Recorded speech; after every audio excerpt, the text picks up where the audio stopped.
Amis apicultrices et apiculteurs, bonjour. Je suis Didier Ploquin, membre du conseil d'administration du GDSA 35. Pascal Charlet, c'est le secrétaire du GDSA 35. Je serai derrière la caméra. Bienvenue sur cette vidéo où nous allons vous montrer comment monter votre harpe électrique à partir des kits que nous avons fait réaliser, que vous avez reçus. Un kit pour le boîtier et un kit ici dans le carton pour la harpe. Voilà, nous commençons par une petite présentation du produit fini. Un petit rappel avant tout, vous trouverez sur notre site internet deux documentations, une concernant la harpe et une concernant le boîtier, que nous vous recommandons de regarder comme malgré tout, parce que nous avons des recommandations de sécurité concernant la harpe et des recommandations sur le fonctionnement, réglage, dépannage du boîtier. Nous avons fait un dépôt de demande de brevet, puisque nous avons quand même 2-3 petits aspects inventifs sur ce modèle.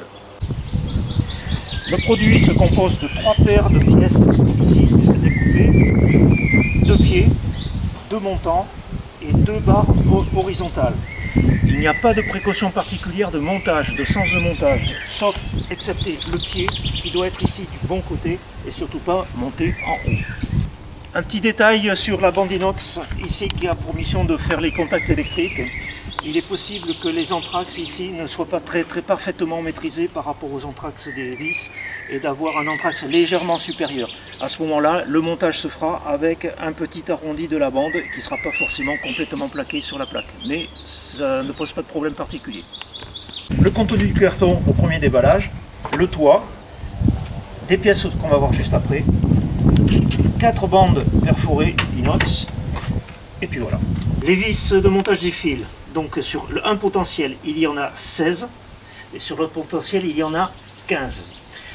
Vous avez donc parmi les bandes inox, 2 bandes courtes, plus courtes, qui vont être pour ici les 15 vis. Donc j'ai une bande courte ici et j'en ai une deuxième ici. Et par contre 2 bandes plus longues pour couvrir les 16 vis ici. Voilà. Ça c'est ce que vous devez avoir par rapport aux bandes. J'ai donc dit 15 et 16 vis, ça fait 31 pour une barre, 31 pour 2 pour l'autre. Donc en fourniture, on doit avoir de quoi faire. Faisons l'inventaire de la visserie qui vous a été fournie. Concernant donc toutes les vis pour montage des fils, elles ont été prééquipées chacune de 2 écrous ici. Vous en avez 63. On en a besoin de 62. Pourquoi? Parce qu'on a tenu à chaque fois à vous mettre un élément de rab en cas de souci. Vous avez également 63 rondelles coniques et également 63 écrous M5. Ici, vous avez les vis qui vont servir à monter, à assembler les montants entre eux. Il en faut 12, vous en avez 13. Et ici, ce sont les vis pour monter le toit. Vous en avez 5, pardon, il en faut 4. Voilà. Une petite description du matériel dont vous aurez besoin, d'équipement. On conseille fortement, bien sûr, la visseuse électrique avec embout. Ici, un embout Torx T20. Une adaptation embout tête hexagonale de vis en diamètre 8. Il vous faudra 2 clés de 8, idéalement en clé mixte hexagonale, une pince coupante. Ça peut se rendre service une petite pince pour le fil et bien sûr le fil qui est le même fil que pour filer vos cadres de harpe. On conseillera de vous équiper de gants. Notamment ici, la manipulation des bandes inox peut être coupante, blessante, et puis vous savez bien que le fil également sur l'extrémité s'applique. Donc là je vous montre un démontage des assemblages des pièces entre elles avec la pièce qui est rentrée dans son mortaisage. Ici donc la vis, l'embout Torx T20, la perceuse réglée sur vitesse 1 en vissage et avec un découple minimum. Vous réglerez le couple de façon à obtenir, voilà, on fait attention à ce que la vis soit bien perpendiculaire. Voilà, c'est le couple qui me permet d'enfoncer la vis juste à ce qu'elle soit affleurante. Donc là, je viens de monter un pied sur un montant. J'ai monté une barre horizontale sur le montant. Pour la question de monter la deuxième barre horizontale, comme on disait, vous avez le choix. Il n'y a pas de sens particulier. Dans ce sens-là, vous aurez des fils de la même longueur sur chaque potentiel. Si jamais je monte la barre comme ceci, vous aurez tout simplement un fil court sur un potentiel, un fil long sur le potentiel. Mais d'un point de vue électrique, c'est quasiment strictement la même chose. Donc il n'y a pas de sens particulier de montage. Maintenant, moi, j'aime bien les choses qui sont identiques. Donc je vais la monter comme ceci. Donc maintenant, je vais vous montrer le montage des vis avec les bandes perforées à l'arrière. Donc on vous a dit que vous étiez livré avec la vis et 2 écrous montés dessus. On va mettre une rondelle conique avec le cône vers l'extérieur, de façon à ce que ici, la base de la rondelle appuie bien sur le plastique. Je mets ça sur ma perceuse et ici, on y va.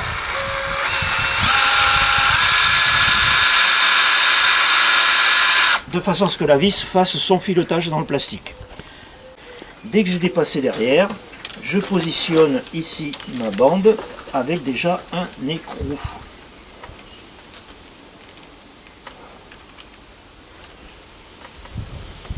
Hop, là, ça y est. Voilà. Je vais maintenant sur l'écrou à l'opposé. Je fais la même chose.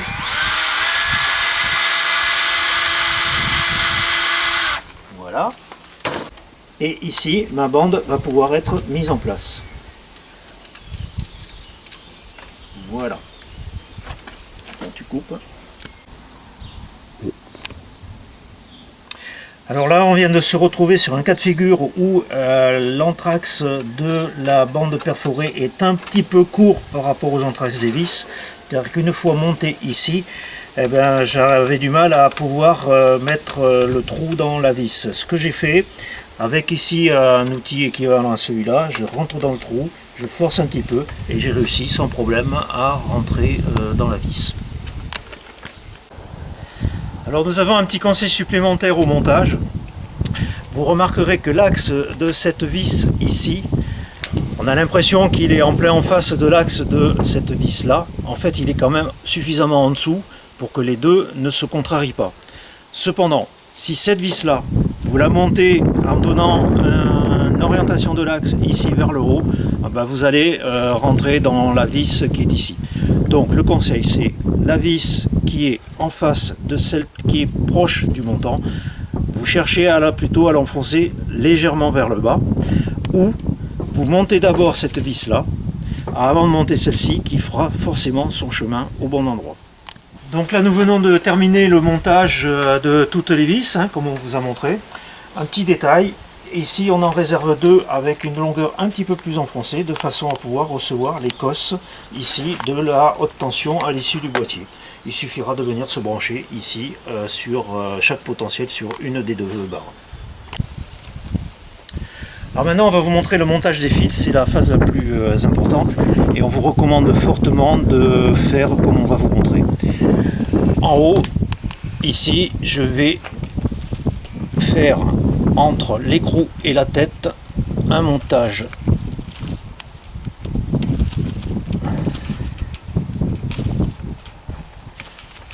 moi je fais un nœud de cabestan ici. Voilà, je viens tourner au maximum dans ce sens pour que mon fil dans les gorges du filetage aille bien vers la tête de la vis, et on va venir avec l'écrou ici faire un blocage. Donc ici je serre fortement l'écrou contre la tête de vis pour bloquer mon fil.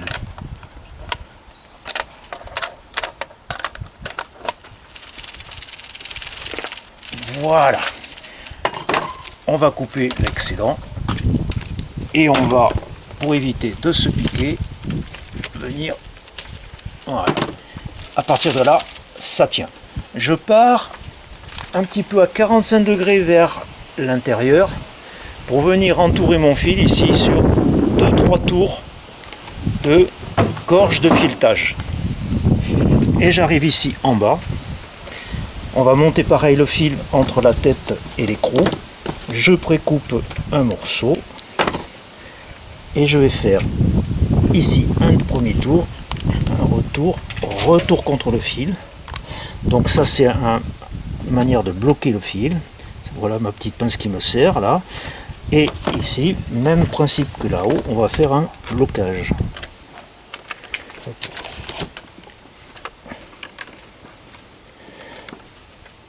Voilà. Les croudans, alors ici je coupe. Voilà, je fais en sorte que le petit machin vienne pas me piquer. Et on va pouvoir bloquer l'écrou d'en bas. C'est-à-dire que je viens ici mettre cet écrou là au contact du plastique. Je ne serre pas trop fort parce que pour pas trop contraindre le filetage dans le plastique. Je reviens comme ça. Voilà, et par contre derrière on va pouvoir du coup se permettre de bloquer.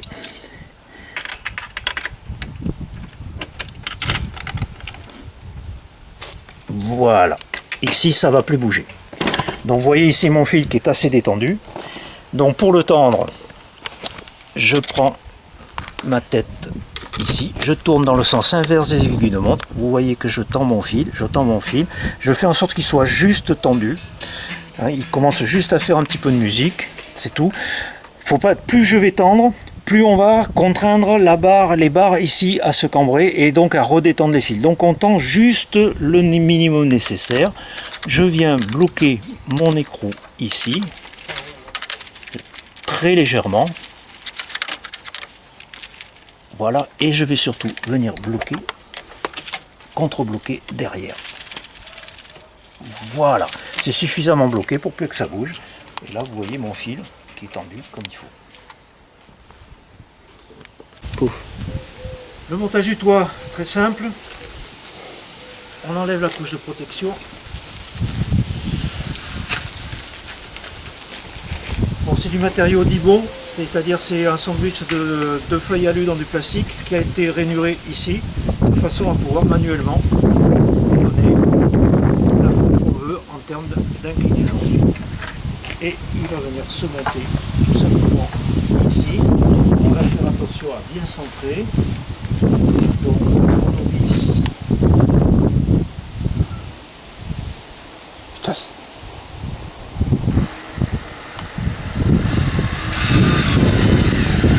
Positionnement des harpes à côté de la ruche, perpendiculaire à la ruche. Une harpe pour 5 ruches. Et le mieux c'est de faire un couloir, mettre un plastique là, parce que le frelon arrive toujours pareil et fait le tour de la ruche. Et donc pas il va taper dans les fils. De l'eau dans le bac avec de l'eau savonneuse pour bien noyer les frelons. Si vous voulez pas de problème pour l'utilisation du courant sur la harpe, n'oubliez pas de mettre un petit panneau, un triangle, utilisation de clôture, comme c'est de la haute tension.